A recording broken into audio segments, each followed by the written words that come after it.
Welcome to the latest edition of Who's Better Baseball, a podcast where we answer a simple question on each show. Who's better at baseball? I'm your host, Ryan Finkelstein, managing editor at JustBaseball.com.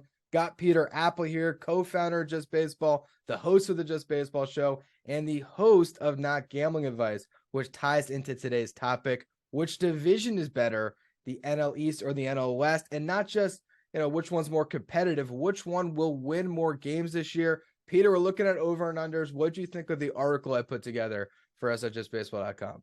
Pretty optimistic. And I think it's in everyone's first kind of feeling. You want to bet the over. You even wrote it in your article, a glass half full approach. And that's how a lot of people look. But Vegas isn't so shiny because everybody hits all of their overs. So what I like to do, and I've already bet on 2 overs, one of them actually in one of the divisions that we're talking about. But everything has to go right for a lot of teams for them to hit their over. And as baseball fans, we know more often than not, everything doesn't. So I think it's almost more interesting to look at the glass half empty approach, because that's normally what ends up actually happening when we look back on a season. Now, I want to set up kind of the end goal of the podcast, and then we'll get into the nitty gritty of it. I said I wanted to make a bet with you on this show, and I actually have a bet that's really no sweat to you at all. Last year, you and I were sitting next to each other watching a combined no-hitter, and I, with a couple beers in me, said, I think the Marlins are going to win more games than the Phillies this year. That was a horrible bet. You said, like, no lines to that, like, no spread on that. You just Marlins, I'll take that. I'll just take your money, Fink. And I was stupid, and I've never paid you on that bet. So what I'm willing to throw on the table here is double or nothing on the bet I haven't paid you. It was $50. I'm taking the NL East. I think you're taking the NL West, and let's see how we get there. How's that sound to you? That sounds perfect. And it's funny, I have made a small living on taking advantage of fandom of some of our writers. I think I'm 4-1 in, or maybe 4-0-1, because there was one push in there, of taking advantage of fandom, whether that be Arm's Marlins fandom, whether that be your Mets fandom, whether that be Colby's Red Sox fandom. And I've made a killing, because I know as a gambler, you shouldn't bet on your favorite team. And here we go. You're choosing the division with the Mets flag behind you. I'm sure it'll go well for you. I know it's a bad call on my part. And also, I mean, I bet with my hatred of the Phillies. I'm watching them get combined no hit by Tyler McGill. And I'm like, this team sucks. And look at that pitching in Miami. I could not have been more wrong. But I will say, I did say all last year the Phillies were the best puncher's chance team in baseball. I was right about that one. And I think when we look at these two divisions, when it comes to the conversation of which one is more likely to be represented in the World Series, I just kind of lean towards the NL East, because we have 3 teams that can get there: the Phillies, the Mets, and the Braves. Whereas I cannot make any argument for the Giants, the Diamondbacks, or the Rockies in the West. It's just 3 versus 2, in my opinion here. Yeah, I think this is an interesting question, because the question at hand is which division will win more games, not which team will represent the National League in the World Series, because I totally agree with you on that front. And another thing, the Phillies, we're going to talk about them a lot, but just to summarize quickly before we get into it, they're a better playoff team than they are a regular season team. And you could even make the argument there for the Braves and the Mets, while the Dodgers are the ultimate regular season team. The Padres are really built for the playoffs, but the Giants, Diamondbacks, and Rockies, they're not going to win the World Series. They're not going to make the playoffs, and they're not even built for it anyway. So it's really a question of who are the best regular season teams. It doesn't really have anything to do with the playoff picture. And then when we look at the strength of each division, and the reason why I started this article with the Washington Nationals is because we have to factor in those bottom dwellers. And for the NL East, I called the Nationals an anchor on this exercise, because how many games are the Nationals going to win? Have you checked out their roster? Yeah. I was looking to, it is as bad as it gets. I mean, you get to watch CJ Abrams and Jeter Downs, but like, unless you're a big prospect guy, what are you tuning into? And Jeter Downs was a guy who the Red Sox dropped. So it's not like he's that top prospect anymore. And CJ Abrams, some people are even cooling their jets on him because the power hasn't really arrived like a lot of evaluators thought it would. And then you have a guy like Josiah Gray and Kyber Ruiz, who they got in the Max Scherzer deal, Gray had the fourth worst fastball in all of baseball, and Ruiz, the power hasn't come for him either. So even those top prospects who are expected to make that leap to make this team enjoyable, none of them look to be doing that, or at least not yet. Things could change. CJ Abrams could find it. Ruiz could find it. Gray could, throw the fastball much less and they could look better. But as we stand today, that hasn't happened. So it's going to be rough goings for the Nationals. And that over win total, like they could end up losing more games than the A's, because the A's right now, you can make the argument they have better pitching than they do. And sometimes pitching can bail you out of some wins in the middle of August when you have some guy who we've never heard of for the Nationals, but at least with the A's, they have a prospect that they called up or something, which the Nationals, their farm system, it's a ways away. And we'll see what happens with Mackenzie Gore, but he hasn't shown anything yet. It's a lot of what ifs with the Nationals. And when there's what ifs for a team that, their best player might be Joey Meneses, like, I don't know. Yeah, that's true. I said Corey Dickerson's like their most established hitter in this, and Trevor Williams might be their ace. They're so bad. I think Dom Smith could have the best season on that team just because he's playing with absolutely zero pressure. I mean, imagine going from playing in New York to like, okay, you just get to start at first base, Dom, and no one really cares what you do. Like he might be decent, but their over under is at 60. I'm saying way under. And the question is just how much below that are they going to drag this division down? They won 55 games last year. Could they lose over 110? I don't think it'd be crazy.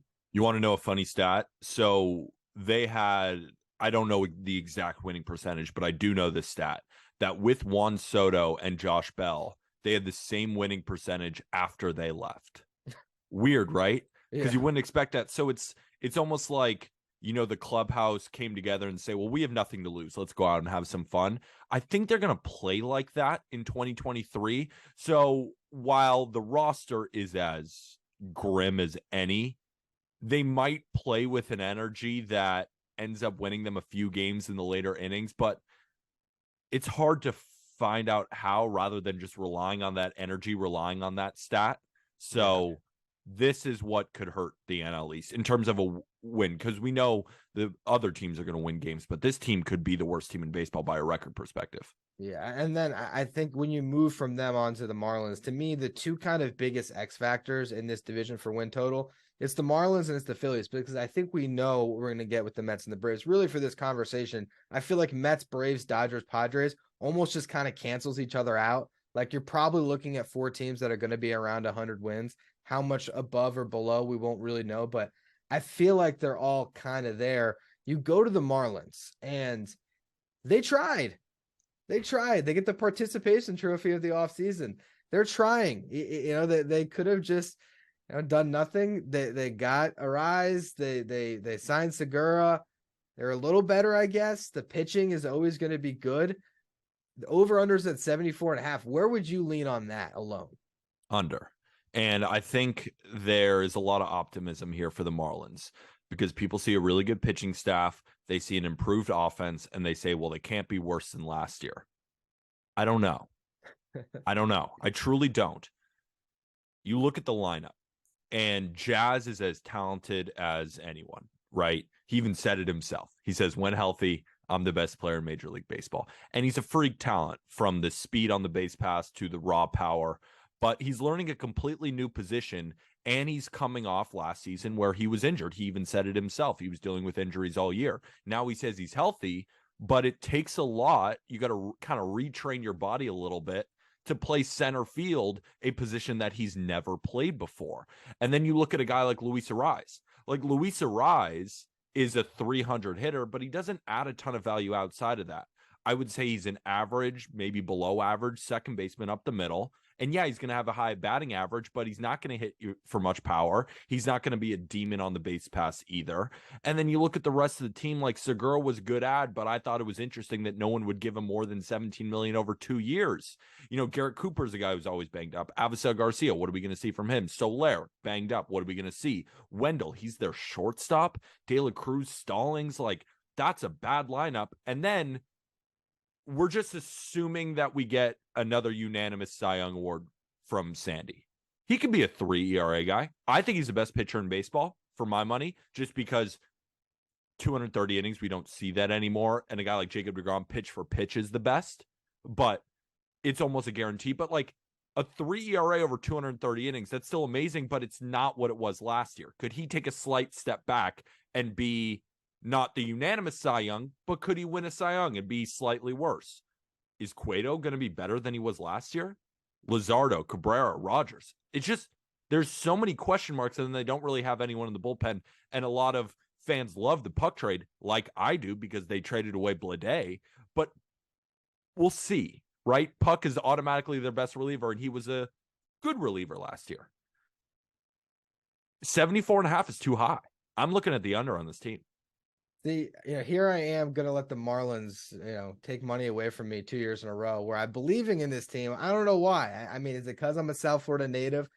Possibly. Maybe I just see more than really meets the eye with this team. I just think that, like, Avi can't be as bad as he was. I think Soler is going to be a little more available. So that with the other veterans they added, they just need a little bit. And I'm just more looking at the pitching. Like, can you get as close to league average as possible? Like, even if you're not there, just as close as you can, because to me, even as Sandy takes a step back, a full year of Jesus Luzardo, what's Edward Cabrera going to be? Sixto lost a bunch of weight. What's he going to look like? There could be, a lot with all the pitching depth that they've built up where maybe this team has a little bit of that, 2014 Mets rotation vibes, not 2015, but 2014, the New York Mets had a young Jacob deGrom and Zach Wheeler, and they found their way, I think, to 79 wins. Like, I could see the Marlins getting the over here. And for my bet on the East to work out, I need that. But I'm leaning more on the top three. I can't say that the Marlins are what's going to drive me there. I just need them to not win 69 games. They got to get to 75 for me is what I need. See, like, I think they might be around there. And so when we look at over-under win totals, a lot of people love overs for kind of that reason that you spoke about, right? You expect the guys who had great years to do that again. And then the guys who had bad years, how could they be any worse? When in reality, we could see the guys who had bad years, that's what they become. And then the guys who had good years take a slight step back. And we're not even talking about the fact that with the Marlins, what if they get off to a bad start? They're going to sell. Like, there's guys on this roster right now might not be on the team in September. Guys like Garrett Cooper. What do they do with Soler? I know he still has this contract, but maybe a contender needs a power bat, and they're just like, here's some prospects. Maybe then he's gone. Avisel Garcia, if he's bad, it's basically an unmovable contract, but maybe the Marlins are desperate enough to say, like, this didn't work, see you later.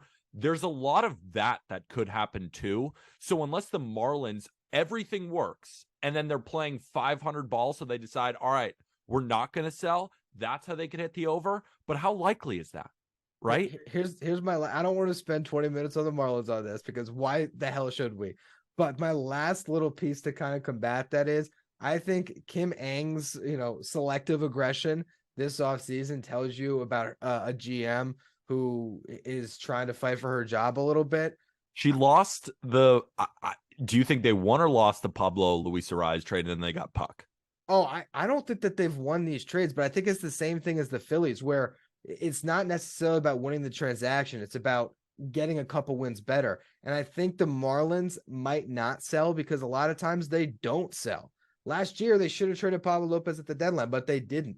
I think a lot of times the Marlins hold on to their pieces because they want to win 76 games instead of 72.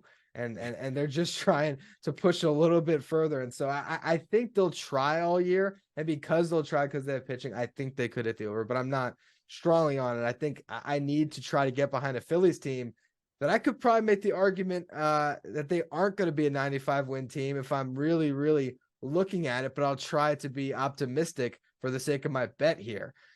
Trey Turner coming into the fold. To me, there's two things that I like that make this Phillies team better.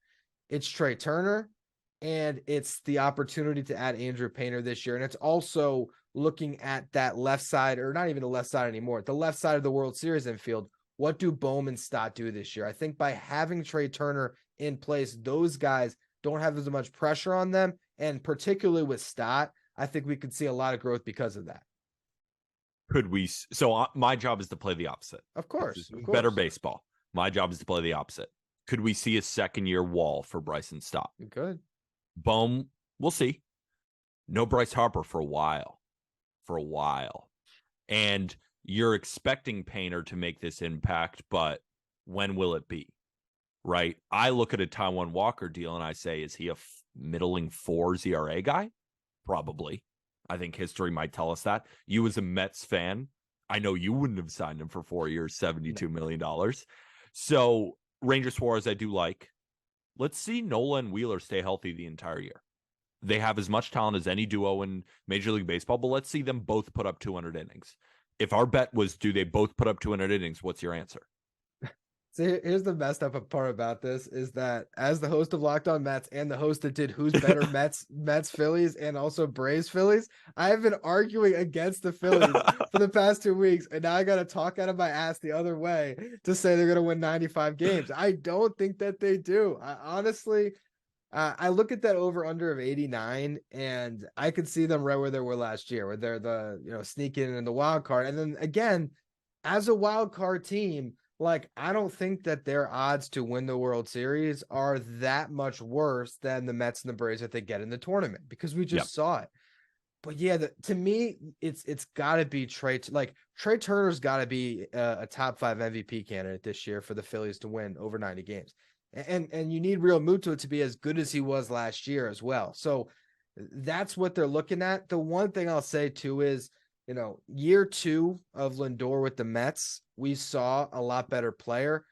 I would hope, for the Phillies' sake, that Nick Castellanos is a little bit better offensively, at least, than he was last year. Glass half full approach. I love it, man. No, you're optimistic, and I love it. But let me tear you down a little bit, because remember Nick Castellanos said that he has attention issue problems. He isn't engaged in regular season games, and the defense, I think, is key. Not as key in the playoffs. So you're listening to this as a Phillies fan, and you're really like, Peter, why are you tearing us down? I think you can make another run at the World Series because you're built for the playoffs. I say this about the Padres. They have the 3-headed monster up top with Nola, Wheeler, and Suarez. Then they have the offense that can bang, and they have enough bullpen arms to get you through. They can make another run. But as a regular season team, it's not really a recipe for consistent success in the regular season because the defense isn't there. It's top heavy. I like the Brandon Marsh move in center. Real Muto should be great, but is he going to be better than he was last year? I would say he takes a minor step back. There's a couple of guys like Will Schwarber hit 45 plus home runs again. Maybe it's 40, but that's 5 or 6 home runs less. That's still a great year. Rhys Hoskins, another year older, and he's only getting worse on defense too. Does Stott run into a wall? Does Trey Turner in his first season in a completely new place coming across the country hit the ground running? We saw what happened with Marcus Semien. We saw what happened with Nick Castellanos on the same team. Sometimes it takes a little bit to get going. Matt Olson coming over from the Braves to the A's. Amazing player. Got off to a slow start. This stuff happens in Major League Baseball. That doesn't take away from Trey Turner. I think he's still awesome. I ranked him really high in my top 100, but Lindor is higher because I think Lindor is a better baseball player. So you look at a guy like Trey Turner, does he have a rough 2 months? We've seen it before, and I would say that history probably repeats itself, and the Phillies finish as an 88-win team. I do have to say on Turner, he's returning to the NL East. He spent his entire career here. I don't think the Nationals. Still, the Nationals were New good. Place. The Nationals were good. The Nationals they were good. The Nationals were bad for his last maybe 2020 and his first half of 2021. He played on good Nationals teams. I think he's going to be fine, and I do believe that Bryson Stott will not hit I think if he had to be the starting shortstop, a wall could have happened, but there's going to be comfort playing second, and he just went through the playoffs. I mean, that's a lot for him. So we'll see. I think you're saying they're going to win 88 games. Even if they win that, what I need is the Braves and the Mets to be dragging the teams from the West and the Central to make this happen. You look at the 20, what was it? The 20, trying to remember the exact, I think it was 2020, 2019, I think it was. The Dodgers won 111 games that year. And that really kind of dragged the division that otherwise wasn't that good. Could we see a Mets or a Braves team be that dominant? Could we see, with the Dodgers taking a step back, those teams kind of becoming, one of them being the best team in this league? I think that's what needs to happen for my bet on the East to pay off. And I look at this Mets team. Here we go. Last year, 30. I keep saying this on my show, 34 starts from Scherzer and DeGrom. I think Verlander and Scherzer make at least 50 this year. And if everything breaks right, they're making 60 starts. Or even I think I had 54, right? Let's just say those two guys make 54 starts. If a third of your games are started by Max Scherzer and Justin Verlander, and you have Kodai Senga in the mix as well, with Edwin Diaz in a bullpen with Adam Ottavino and Brooks Raley and David Robertson, I think the Mets are going to win a ton of regular season games. I agree. This is where it gets really tough to argue with you because I love the Mets this year and I love the Braves this year. So the other teams I can kind of pick apart. This one's tough because I think Beatty's going to hit too. And I think Quintana was a great addition. And I think Carrasco is going to pitch really well. I like the Mets bullpen. Like you know how much I'm a Lindor guy. Like you even said, pump the brakes a little bit on Lindor in my original rankings because that's how much I love him. Like you got Nimmo back. Marte is a dog. Pete Alonso's going to hit 40. Bit, Sorry? Did you have Lindor over Freddie Freeman? One spot ahead. Yeah, I think that was the spot. I was like, ooh, like Lindor over Freeman. Like, damn, all right. Here's my opinion about Lindor, and we're about to talk about my top 100 on the Just Baseball show. I think he is one of the most well-rounded players in Major League Baseball. I view him as the Mookie Betts of the infield. Yeah. There's nothing he does even at an average level. He's an above-average base runner. He's the best fielder at the position. He has 30 home run power. He's a run producer. He has great bat-to-ball skills. 270 is the floor for the batting average. He gets on base. He is a clubhouse leader. He is everything. Like I've always thought, like even in a down year last year in his first year with the Mets, I still like would argue he's the best shortstop in baseball, and he did it last year. He's my number one shortstop. Like you could say Tatis, but like I don't know if he's going to play shortstop just because he's a historic bat.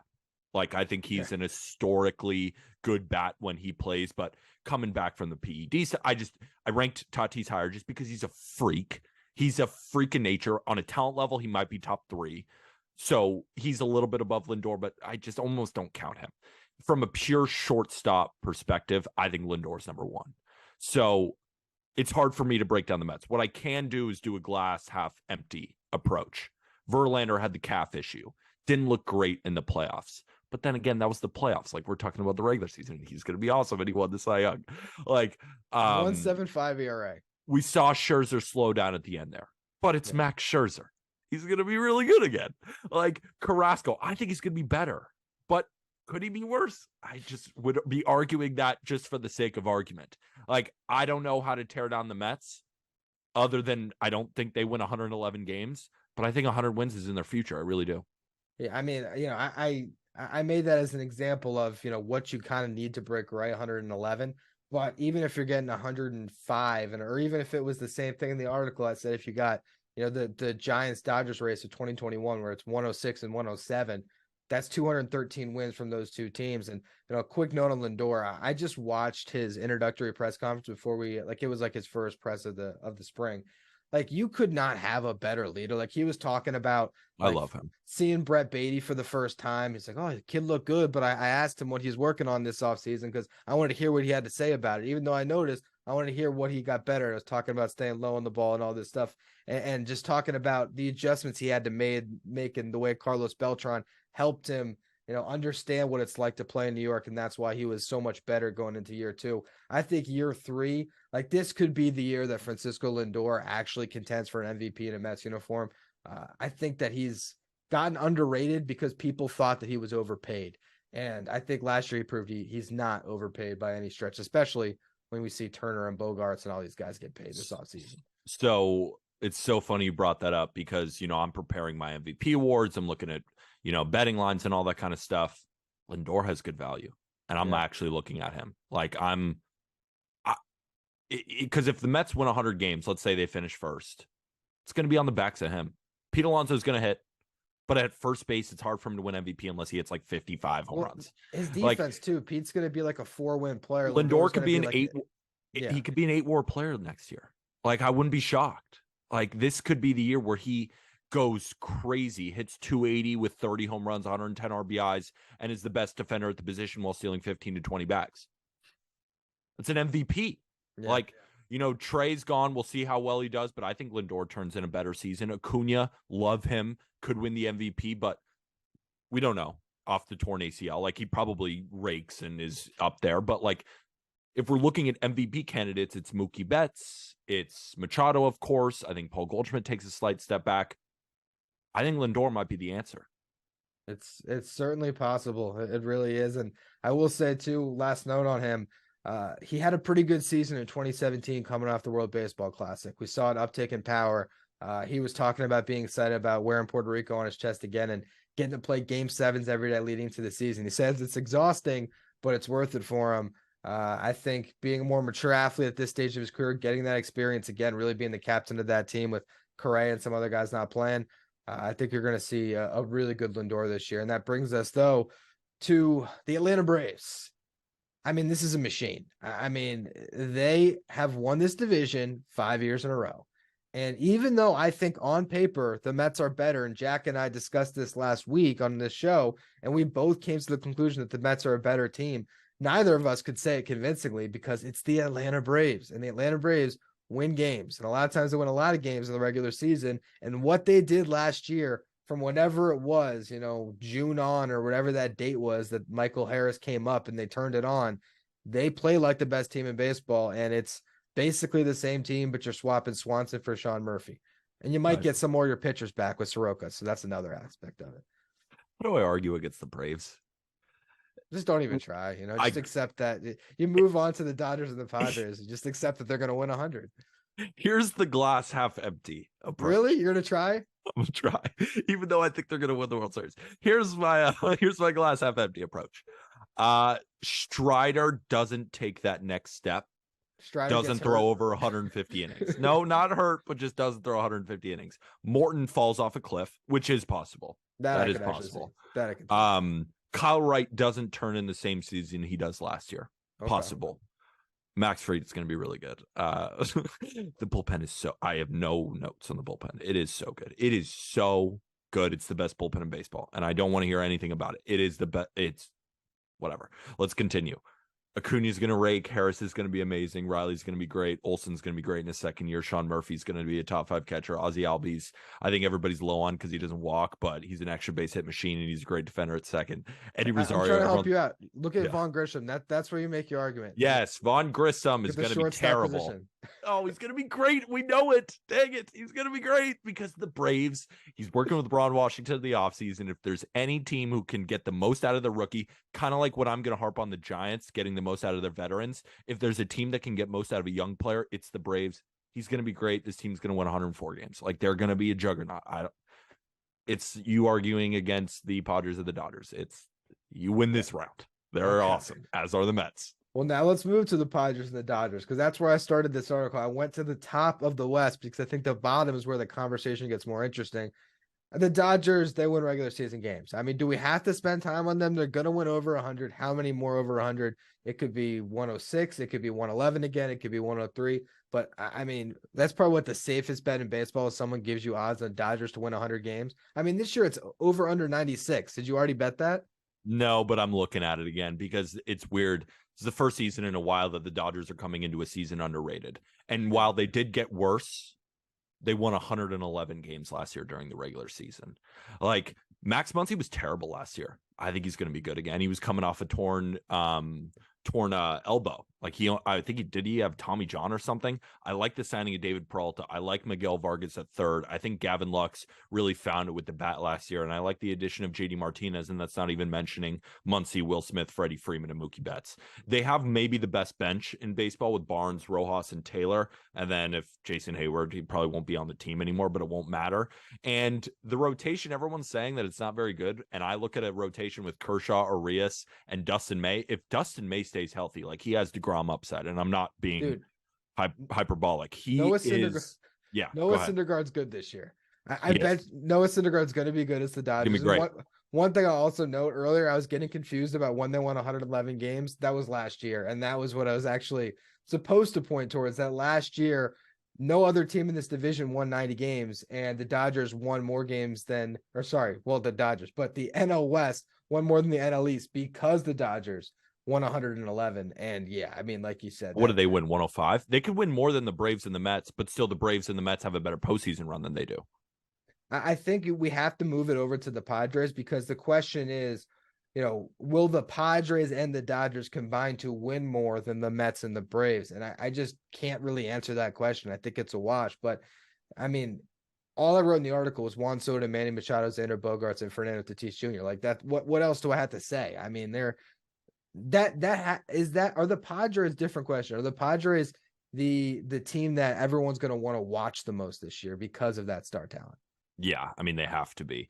And I do think that the addition of Michael Wacha does help them because my one worry with the Padres is that they were relying on Nick Martinez and Seth Lugo to make the fourth and fifth starts. And not that they couldn't transition to the rotation. It's just a big gamble because both of those guys are proven relievers and great relievers in their own right. But Nick Martinez, there was a reason he went to the KBO. It's because he couldn't handle a starting job. And as a starter last year, he had an ERA well above 4. And the bullpen ERA well below 3. So, like, he is a proven reliever. Don't want to take anything away from him, but as a starter, we don't know. And then Lugo, like, him as a Mets fan. I can speak on that. Like, Lugo, yeah, exactly. Go ahead. He was in 2016, his rookie year, started in the bullpen, had success, was great as a starter. He has never been good as a starter since then. Now, I will say he never really got a fair shake of it. 2017 was his best kind of chance at it, where he was rotation depth and got some opportunities. Beyond that, he got transitioned to the bullpen. They gave him a shot at the end of 2020. It was pretty unfair to him in the COVID season, just throw him out there. But I think with the full offseason, there is a chance that Seth Lugo can hack it as a big league starter. But I don't think his ERA is going to be as low as it was coming out of the bullpen. I think best case for him is to be like a high 3s starter, which is great for him and will pay him handsomely as a free agent next year. But it's he's not going to be some shutdown number 4 that they're going to find out of nowhere. I just don't see that. And it's so funny, too, because the Wacha addition not only makes the starting rotation safer, but it makes the bullpen better because either Lugo or Martinez goes back there, makes the bullpen better. And the Drew Pomeranz hasn't pitched in a while, so I think people forgot about him. But don't forget about the fact that he had like a 1.5 ERA before he went down with that injury. They have a great bullpen. They have an amazing roster, at least they're in the lineup. And then their bench gets better, especially when Tatis gets back, too. This team could be very similar to the Mets and the Braves. So if you put a gun to my head, the safer answer of who wins more games is the Mets and the Braves. But the upside pick is the Padres and the Dodgers. So I think it's fair calling this a wash where both teams combine to win 208 to 212 games. They're all 100 win teams. I could easily see that. I think that there's 4 teams in the National League that are just going to dominate this year. It's the 2 atop of each of these divisions. And I think, agreed. I even made a prediction in this article that the Padres are going to beat the Dodgers in this division, win 105. So I can't, because Cronenworth had a bad year last year, and I think he's going to bounce back and be better. Again, that's a glass half full approach, but it's not in the sense that he has no pressure. He's been like this, and he's a rookie, or he's like 3rd or 4th year, and he's never had a great year. He's been great, and then had a down year last year, kind of similar to Max Muncy. So I think Cronenworth is going to bounce back too, and that's going to be another cog in the lineup where you say, oh, we forgot about Cronenworth, and he's a 4-win player. I could easily see that. You have to also remember with Cronenworth, there was times last year where it was like Machado and Cronenworth, and he was probably asked to do more than he's ever done, and maybe he pressed a little bit. So, the Dodgers and the Padres are awesome. Let's move to the Giants because this is where it gets so interesting. I don't know what to make of this roster because it's the Giants, and the Giants win regular season games. But there's also like not a lot of top end talent. I mean, I like Michael Conforto, Mitch Haniger, and Jock Peterson in the outfield. I do. But like I don't necessarily see an all-star there, and I look at the rotation, you have Logan Webb, but not a lot of high upside beyond that. Their over under is at 80 in the article I took over. And the more I'm thinking about it, I think I'd probably lean the under there. I think that they're going to be they'll hang around maybe in the first half, but then they might sell out at the deadline too. I have a lot of guys that could be sold at the deadline on this team. Peterson, Conforto, Hanner, all these guys could be sold as they look to next offseason, making a push at Shohei Ohtani and trying to like completely rebuild it all. That's what I wanted to talk about because I don't think they sell because I think they want to be that destination for a Machado, for a Ohtani, potentially for a Juan Soto in a couple of years too. So I don't think they're going to sell even if they have a tough go about it. And I don't think they're going to have a tough go about it also because you say Logan Webb at the top of the rotation is really the only guy you can count on. I think you can count on Alex Cobb. He had he was one of the more unlucky pitchers in all of baseball last year. Ground ball guy, gets his strikeouts, limits the walks. And if the Giants can get anything out of a guy like Sean Manaea, like with Stripling there too, who had a great year last year for the Blue Jays. And Alex Wood is one of the best 5-starters in baseball. So while it's not a top-heavy rotation, there's not a lot of losses you see in there, especially because they have Anthony DeSclafani and they have a really good bullpen. So you look at the lineup and say, who's going to bang for them? And I say, who's going to be bad for them? Because you could say David VR, the third baseman, who I don't really like, but Lamont Wade can hit. Conforto can hit. Peterson can hit. Haniger can hit. Estrada and Yastrzemski can hit. So there's a lot of guys where there's not a lot of jumping out at you, but there's not a lot of holes either. Like there's not a lot of guys who I say, well, that's an 0 for 4. That player is going to be garbage in a couple of months. Like there's a lot of guys where I don't see a ton of upside, but I see 82 wins. So I would lean over. If I'm being perfectly honest with you, the one caveat is the selling. What are they going to do? But the fact that I've heard them connected with these guys in next year's free agency, they were in on Judge, they were in on Correa. That's what a lot of people are limiting the Giants' potential. When in reality, I think they're going to be better than a lot of people think. They're not going to be a playoff team, but they could be in the low 80s win totals, and I wouldn't be surprised at all. And they even have the potential to be an 85 win team. I would look towards the over. I think this is a team that a lot of people are sleeping on because they missed on the big fish, and everyone's like, oh, okay, well, now the season's a wash. I don't think this season is a wash. For one, you completely slighted my man, Wilmer Flores. I mean, come on. How could you forget Flo? But also, I think that, when it comes to selling as far as Shohei Ohtani and these free agents are concerned, I do think that we got to remember Corey Seager signed with the Rangers. Like, if the biggest thing is going to be giving Shohei Ohtani $550 million. And if they're willing to do that, I think if they were to explain to him, we sold off pieces that weren't here for the long term, so we had a better farm system to build around a player like you, I think he'd be okay with it. And honestly, I think looking at this next team, maybe the Diamondbacks aren't going to win more games, but I'm certainly going to be watching way more Diamondbacks baseball than Giants baseball this year. This team is so fun with Corbin Carroll. Their outfield, Corbin Carroll, Alec Thomas, Jake McCarthy, and then to look at their infield today and be like, I don't hate Ketel Marte, Christian Walker, Nick Ahmed, and Evan Longoria. Like, I don't hate that at all. Josh Rojas, don't forget about him. Ultimate Swiss Army knife, great with the glove. I totally agree. I love this Diamondbacks team. One of my favorite overs. Like, that's where I think the West ends up winning more games because on the back end, they pick up more games. And if the Phillies don't win 95 games, which I don't think they will, I think the West wins it out because I think the Diamondbacks could be close to 80 wins. I think the Giants actually finish third and win 82 games. And then we're going to talk about the Rockies in a minute. But just to go back to the Diamondbacks real quick to kind of wrap it up, they got a good rotation.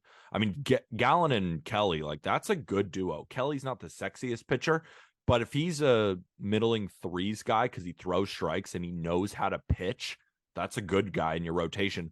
Bumgarner's listed as the 3. He won't be the 3 because they have Trey Jameson, they have Ryan Nelson, they have Brandon Pfaadt, who Aram loves. So they have 3 really good young pitchers, and then Davies just like turns in good years. And you don't know how because he doesn't have overpowering stuff. But I think also the addition of Chafin too, this bullpen was a real issue. But now with a 3 of Chafin, Mantiply, and Melanson, and then you throw in guys like you and I both know Miguel Castro very well as a Yankees and a Mets fan. They could have a pretty good team. This is where then now I feel I win the argument taking the NL West because there just seems to be much more excitement at the bottom than there is in the NL East.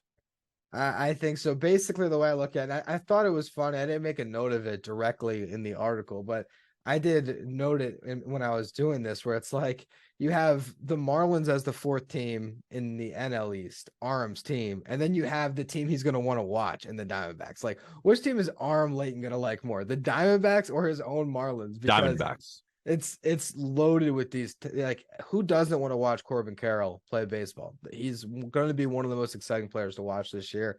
I think everyone's curious to see what Moreno does behind the dish. So yeah, I like them a lot. Where I will push back though is I think the Rockies could be as bad as the Nationals. I don't see anything here. If Chris Bryant's not healthy, I mean, I know you got CJ Cron, I know you got Rogers, I know there's some decent players, but other than just games get weird at Coors, which I guess is the argument that you're going to give me here, that they're just going to find a way to have a good home record and that's going to carry them. I don't see them winning over 66 games. I don't know. I think that this could be a pretty bad team. Yeah, it doesn't look good. But what I will say is I will fight for these Rockies, even though I hate them. And I hate them because I hate their ownership, and I hate that they don't provide their fans a product that wins ball games. And I hate that they try to pose as if they are trying when they're clearly not.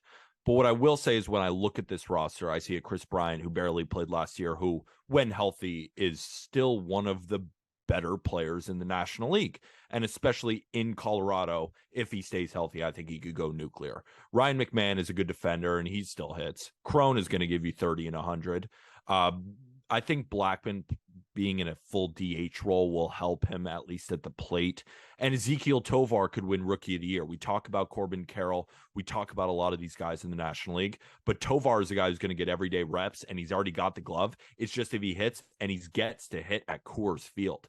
And is German Marquez going to be worse than he was last year?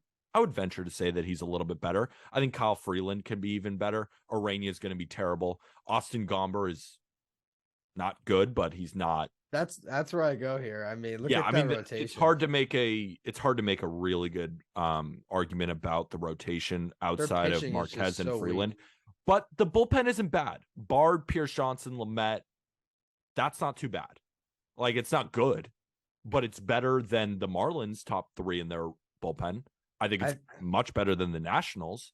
Like, I wouldn't be surprised. I swear to you, I would not be surprised if the Rockies win more games than the Marlins. And I'm saying that right now. I think that the Rockies could win 68 to 70 games and the Marlins win 70 to 71. So that would technically put the Rockies a little bit lower. And I do think that they win less games, but I think it's going to be rather close because the Rockies, they play weird games in Coors. I hate to bring it to that, but it's a fact. You look at, they've had worse rosters than this and they've won as many games. It's almost like I bet on the over Rockies last year at 68.5. I think they won 68. Yeah.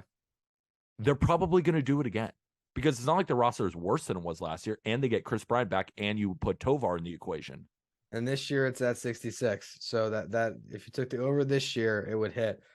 All right, well, that's all our teams. And then the recap here. Last year, record of National League East teams, 413 and 397. Projected wins, if you combine all the over-under win totals, is 413. On the NL West side, last year record was 423 and 387. The projected over-under win totals has them at 411 and a half. So it has the East a slight favorite. But I will say that the NL West has won more games every single year since 2019. What happened that year? The Marlins were a 500 team. The Mets won like 85, 86. I can't even remember on the Mets. It actually might have even been 87. And then you had the 2 playoff teams. You had the Nationals and you had the Braves. So I think from the NL East side, I don't know if the Marlins need to be a 500 team, but they have to win 75 for my prediction to come true here, which I think is possible. I really do. I think the Phillies got to win over 90, and then you probably need 210 wins between the Mets and the Braves. And I think all of that is possible, but then I need my Nationals to win the 55 again. Can the Nationals get me 55 games? I don't know. I don't know how confident I feel, it's funny. I think the most likely scenario is that the Nationals do give you those 55 wins, but the Phillies don't win 90, the Marlins don't win 75, and the Mets and the Braves combine for 206, which would be amazing. Are you kidding me? They both win 103 or whatever combination that is, a 106 and 100 or whatever you want to do. But you're probably going to get that from the Padres and Dodgers. You're probably going to get close to 80 win seasons for the Braves and the Diamondbacks, and the Rockies might win 70. The Giants. I'm going with the West. I'm going with the West, baby. Yeah, I think it'll be interesting to see what the fans have to say on this one. I'm sure we can put some polls up and everything on our socials and try to see what other people think on this one, because I don't know if we came to a resolution here. But you can't post it on your Twitter because you know which fans follow you and they're Oh going to yeah. vote you. Oh yeah. No, we'll go from the Just Baseball account and see exactly who wins this. Ultimately, though, I think the bottom line from doing all of this, the best baseball in the National League is coming from these two divisions this year. You know, I just watched a very sad video of Corbin Burns on Twitter about how he's devastated about what happened in their arbitration. I could see the Brewers tanking and the Cardinals again just like being the de facto winner. I think the Central's going to be bad. The NL West, the NL East, it's going to be thrilling stuff to watch this season. And we'll see by the end of the year who wins this double or nothing bet. You got no sweat on your back, you know. It's just you already have the easy win last year because I was dumb enough to bet on the Marlins over the Phillies, and we'll see if the Marlins can get it back for me by winning 75 this year. We'll see. I highly doubt it, but we'll see. Anything could happen, and that's why we love baseball. That's right. Make sure you follow, rate, and review wherever you get your podcast. You subscribe on YouTube. Check out all of the great writing we have over at justbaseball.com.